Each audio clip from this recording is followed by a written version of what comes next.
been over 1,500 days since we left Fortnite Chapter 1, but the nostalgia still weighs heavy with all the OGs out there. So here's the top 10 things that only OGs are gonna remember. Number 10, hidden battle stars. So back in Chapter 1, Epic would hide these battle stars around the map in random places, and when you found them, they would give you 10 battle stars towards your battle pass, and they would leave hints on where you could find them in the loading screens that you would unlock throughout the season. This created a whole new level of excitement for unlocking the loading screens. I remember every single time I'd unlock one, I'd be like this far away from my TV trying to see if there was anything hidden in it. This is something they should definitely bring back. Number 9, the pump tack combo. So pretty much everyone knows about the double pump by now and how Epic nerfed it into the ground. But what a lot of people don't know is for a short time after the double pump was nerfed, you could still shoot 2 shotguns back to back, just not 2 pumps. So what people would do is run a pump and attack, and this basically became the meta for a while. You would shoot your pump first to lead with a huge amount of damage and then follow up with your tack because the tack shot faster, and back then protecting yourself with walls in between shots just wasn't a thing. Number 8, LTMs. Sniper shootout, the floor is lava, 50v50, solid gold. Some of the best memories I have in Fortnite were created in these game modes. Whether you were flying around in a jetpack with an RPG and high explosives, or just trolling some defaults in Team Rumble, LTMs just felt like a place you could go to just have some fun with your friends, and you didn't have to take the game too seriously. Unfortunately, LTMs have been almost completely taken over by player-made creative maps, and while LTMs do still exist to an extent, the LTMs today just do not hit the same. Number 7, storm destruction. With building being such a prominent feature in Fortnite, it could really put a heavy load on the servers. So Epic Games is always looking for new ways to optimize Fortnite so we can have a lag-free experience. And during Season 5, one of the ways they decided to do this was adding storm destruction, a feature that would cause the edge of the storm to destroy builds during the final circles of a game. Fortunately for us, they didn't see any noticeable improvement while implementing it, so they decided to remove it. But could you imagine if this was still in the game? Number 6, the bunker. Sometime during early Chapter 1, Epic Games added this bunker door to the map somewhere in the midst of Wailing Woods. An incredibly random, incredibly insignificant addition to the game, you would assume,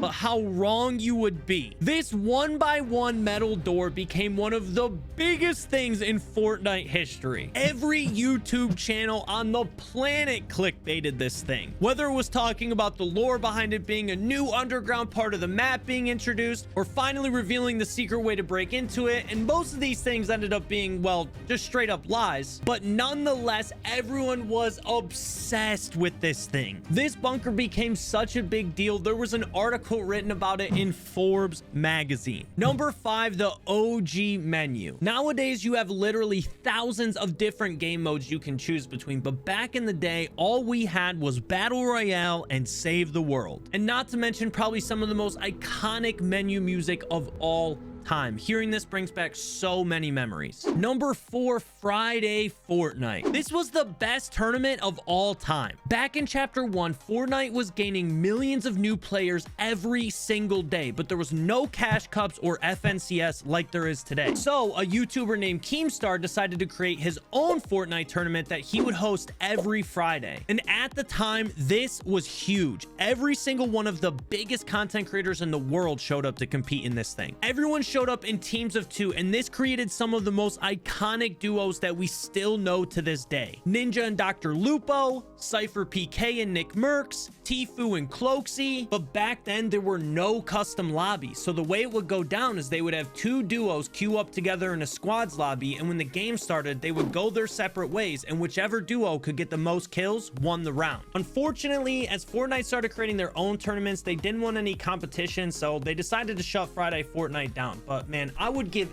anything to bring this tournament back. Number 3, the giant piano. In Season 7, one of the weekly challenges was play sheet music near Lonely Lodge, and on the map to the right of Lonely Lodge you could find this giant piano, and next to the piano was a list of notes that when played in the right order would resemble jingle bells. And this whole time I thought everyone really struggled with this challenge, but recently I found out it was just me. But speaking of difficult challenges, something no OG will ever forget is number 2, search 7 chests in risky reels. During Season 4, there was a secret skin that everyone was going crazy for called the Visitor, and you could unlock it by doing specific challenges throughout the season. Most of them were pretty fun and easy, but this one will easily go down as one of the most difficult challenges in the history of Fortnite. It was complete mayhem trying to complete this thing. And before we reach number 1, let's go over some honorable mentions that didn't quite stick out enough to make the official list. Honorable mention number 1, the PUBG lawsuit. Early in chapter 1, PUBG tried suing Epic Games for copying their game. And I'm not gonna lie, I was pretty worried we were gonna lose Fortnite there for a hot second. Honorable mention number 2, when Epic Games nerfed traps to do only 75 damage. This removed all the satisfaction out of trapping people. Honorable mention number 3, the automatic sniper rifle. Tons of weapons have been unvaulted and vaulted over the years, but this is one of the only ones to never make a return since its initial release. Honorable mention number 4, no cross-platform. Cross-platform is such a common thing nowadays, but there was actually a time when this wasn't a thing in any game, including Fortnite. You were only able to play with other people on the same platform as you. And our final honorable mention, the sniper pump shotgun. When Fortnite Battle Royale first came out, it was a bit rushed in the development process, and one of the things Epic forgot to do was add drop-off damage to the pump shotgun. This led to you being able to eliminate players across the entire map with the pump shotgun. And the number one thing that only real OGs are gonna remember is random in-game events. Whether it was Kevin the Cube making his way across the map, meteors falling from the sky, or earthquakes destroying tilted towers, all these things used to just randomly happen in regular matches with no heads up. Nowadays, pretty much all the events happen at a specific date and time, but back then it was a total free-for-all. Even Kevin the Cube first spawned on the map in the middle of a tournament and almost killed Ninja and Dr. Lupo to fall damage. If you remember everything on this list, you're definitely an OG. And if you enjoyed the video, hit that subscribe button for more Fortnite content, and I'll catch you guys in the next one. Peace.